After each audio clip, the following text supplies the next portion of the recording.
বন্ধুরা, আপনারা যদি কলকাতার দলকে ফাইনাল খেলতে দেখতে চান তাহলে আজকের ভিডিওতে অবশ্যই একটি লাইক করে দিন। বন্ধুরা, সুপার সানডের দিনে প্রথমে চেন্নাই সুপার কিংস ও কলকাতা নাইট রাইডার্স কামাল করে দেখালো। চেন্নাই, কলকাতা ও রয়্যাল চ্যালেঞ্জার্স বেঙ্গালুরু পেল খুশির খবর। রাজস্থান, লখনৌ ও মুম্বাই 440 ভোল্টের ধাক্কা খেলো। বন্ধুরা, আজ চেন্নাই পাঞ্জাব কিংসকে নিজেদের ঘরের মাঠে হারিয়েছে। তারপর কলকাতা নাইট রাইডার্স লখনৌর ঘরের মাঠে তাদেরকে হারিয়েছে। এই দুই দলের ম্যাচ জেতার কারণে পয়েন্ট টেবিলের পুরো সমীকরণ বদলে গেল। শুধু মুম্বাই নয়, আইপিএল এর বড় বড় দলগুলো প্লে অফ থেকে ছিটকে যাওয়ার কাছে চলে এসেছে।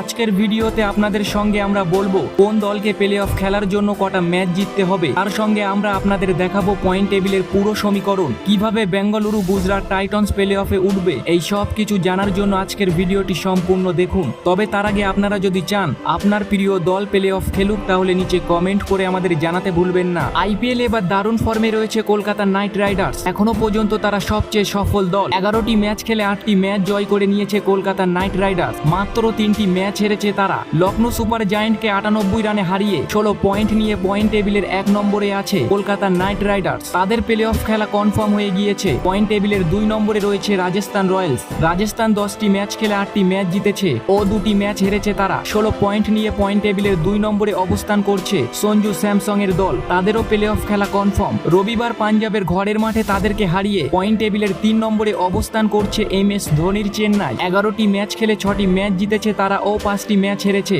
12 পয়েন্ট নিয়ে পয়েন্ট টেবিলের 3 নম্বরে অবস্থান করছে CSK। এবারের আইপিএল এ দুর্দান্ত ফর্মে থাকা সানরাইজার্স হায়দ্রাবাদ 10টি ম্যাচ খেলে 6টি ম্যাচ জিতেছে তারা ও 4টি ম্যাচ হেরেছে প্যাট কামিন্সের দল। 12 পয়েন্ট নিয়ে পয়েন্ট টেবিলের 4 নম্বরে অবস্থান করছে তারা। তাদেরকে প্লে অফ খেলতে গেলে 2টি ম্যাচ জিতে চেন্নাই ও লখনৌর সঙ্গে লড়াই করতে হবে। KL রাহুলের লখনৌ সুপার জায়ান্ট 11টি ম্যাচ খেলে 6টি ম্যাচ জিতেছে ও 5টি ম্যাচ হেরেছে তারা। 12 পয়েন্ট নিয়ে পয়েন্ট টেবিলের 5 নম্বরে অবস্থান করছে KL রাহুলের লখনৌ সুপার জায়ান্ট। লখনৌকে প্লে অফ খেলার জন্য সানরাইজার্স হায়দ্রাবাদ ও চেন্নাই সুপার কিংসের সঙ্গে লড়াই করতে হবে। দিল্লি ক্যাপিটালস 11টি ম্যাচ খেলে 5টি ম্যাচ জিতেছে ও 6টি ম্যাচ হেরেছে তারা। 10 পয়েন্ট নিয়ে পয়েন্ট টেবিলে 6 নম্বরে অবস্থান করছে ঋষভ পান্থের দিল্লি। বিরাট কোহলির RCB 11টি ম্যাচ খেলে 4টি ম্যাচ জিতেছে ও 5টি ম্যাচ হেরেছে তারা। 8 পয়েন্ট নিয়ে পয়েন্ট টেবিলের 9 নম্বরে অবস্থান করছে RCB। চেন্নাই সুপার কিংসের সঙ্গে ম্যাচ হেরে পয়েন্ট টেবিলের 8 নম্বরে অবস্থান করছে পাঞ্জাব। 11টি ম্যাচ খেলে তারা 4টি ম্যাচ জিতেছে ও 7টি ম্যাচ হেরেছে। তাদের পয়েন্ট 8।